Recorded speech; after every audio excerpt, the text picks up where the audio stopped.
Stop thinking of human prehistory as a tidy straight line. One dime-sized finger bone has exploded that comfortable illusion. 2010 delivered two intellectual earthquakes that rattled every textbook on human origins. First came proof that Neanderthals, long considered an evolutionary cul-de-sac, had intermingled with Homo sapiens. Thanks to researchers at the Max Planck Institute for Evolutionary Anthropology, we now know that millions of people, especially those with European roots, carry 1 to 3% Neanderthal DNA. I'm about as Slavic as they come, so chances are good I share a little of that ancestry myself. But here's where it gets controversial. Only months later, in chilly December of the same year, the very same laboratory pried ancient DNA out of a fingertip discovered in Siberia's Denisova Cave. The genetic readout revealed something jaw-dropping. The sample did not match Neanderthals. It also did not match modern humans. This was a brand new lineage. Reporters quickly coined a new name, Denisovans, after the cave that cradled the clue. For the first time, an entire group of ancient humans was identified not by its bones, but by its genes.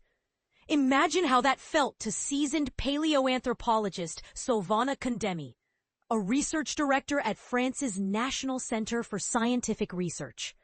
Her professional life had revolved around scrutinizing the curvature of jawbones and the shape of ear canals.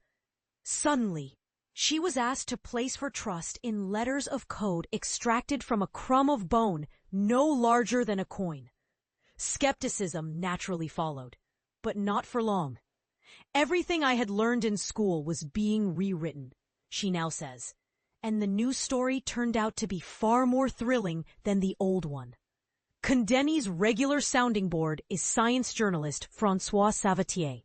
Over countless coffees, they dissected the implications of these genetic revelations, eventually co-authoring 2 books on prehistory. Their newest collaboration, The Secret World of the Denisovans, distills every scrap of evidence about this third human lineage into an accessible detective tale. The message is unmistakable. Even our oldest certainties can vanish overnight. So who exactly were the Denisovans?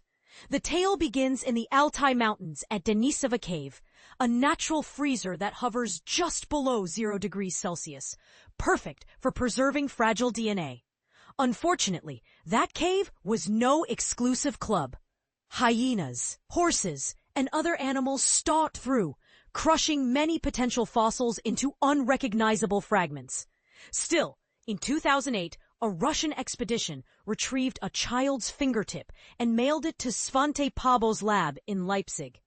Pääbo, a pioneer in ancient DNA, soon unveiled the bombshell. A completely different human lineage had once roamed Eurasia.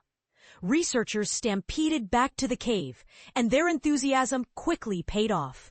Among the breakthroughs was the genome of a 13-year-old girl whose parents belonged to 2 different species, a Neanderthal mother and a Denisovan father. In effect, that little cave served as a communal address for multiple kinds of humans. And this is the part most people miss. Evidence from Europe to the Pacific now confirms every imaginable pairing. Neanderthal with modern human, Denisovan with modern human, Neanderthal with Denisovan. All these couplings produced fertile children. Does that blur the very concept of species? Biologists often define species by reproductive isolation.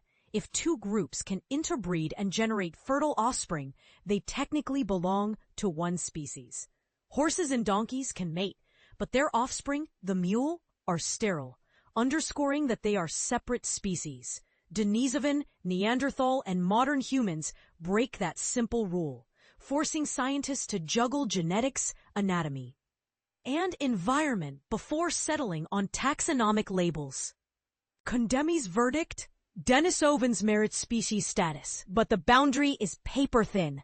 Zooming out, Condemi and Savatier examine how these findings redraw the entire human family tree. In 2011, geneticists discovered that people living in Melanesia and parts of Micronesia carry up to 5% Denisovan DNA, An astonishing figure because no Denisovan bones had ever been found anywhere near those islands. Something big was obviously missing from the map. Physical evidence soon followed. A Tibetan monk had found a hefty jawbone in Baishia Karst Cave back in the 1980s. For decades, no one could assign it to a known species. Modern protein analysis in 2019 declared it Denisovan. That discovery forced scholars to recognize at least two population branches: northern Denisovans, adapted to frigid Eurasian steppes, and southern Denisovans, thriving in tropical or high-altitude settings. Such ecological flexibility borders on the spectacular, Savatier notes.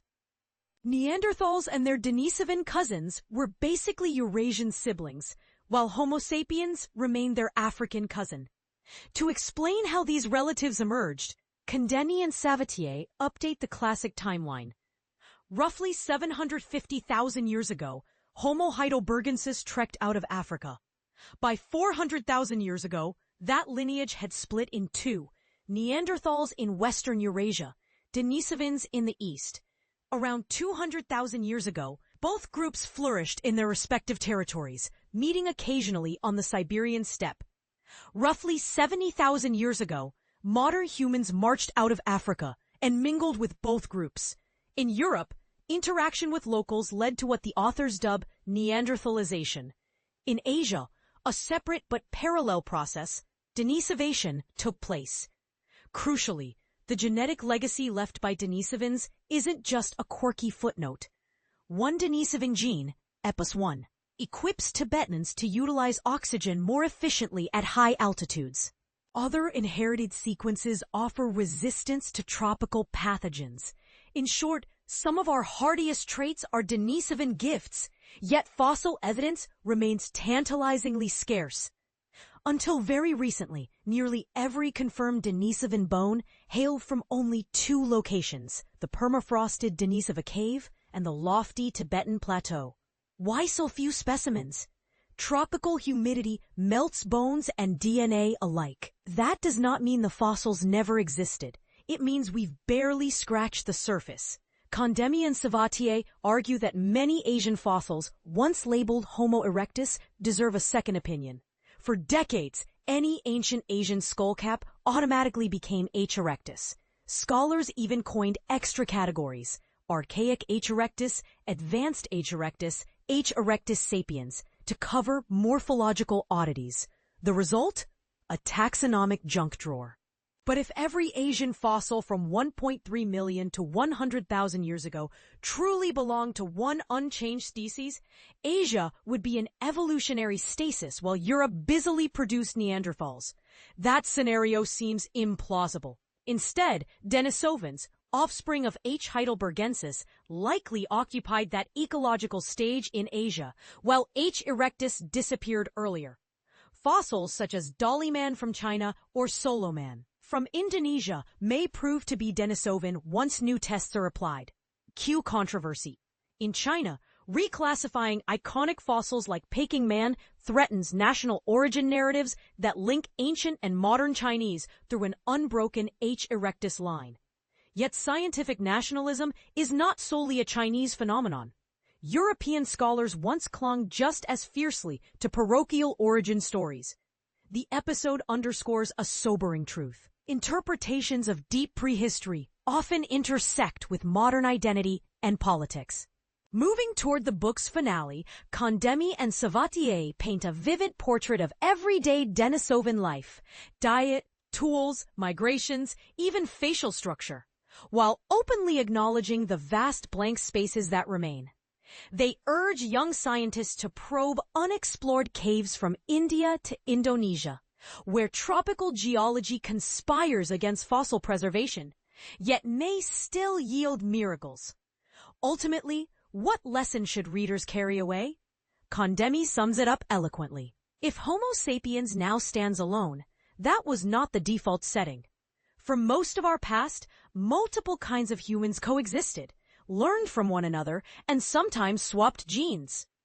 In other words, domination was never guaranteed. It emerged from contact, cooperation, and perhaps a dash of luck. And that leaves us with a provocative question. Are we prepared to redraw the human family tree every time a fragment of bone whispers a new secret? Or does a small part of us cling to tidy, comforting categories, even when the evidence rebels? Let's debate. Do you think Neanderthal, Denisovan, and modern humans should all be folded into one species? Or do the genetic and anatomical differences justify keeping them separate? Share your take. You might just shape the next chapter of this still unfolding story.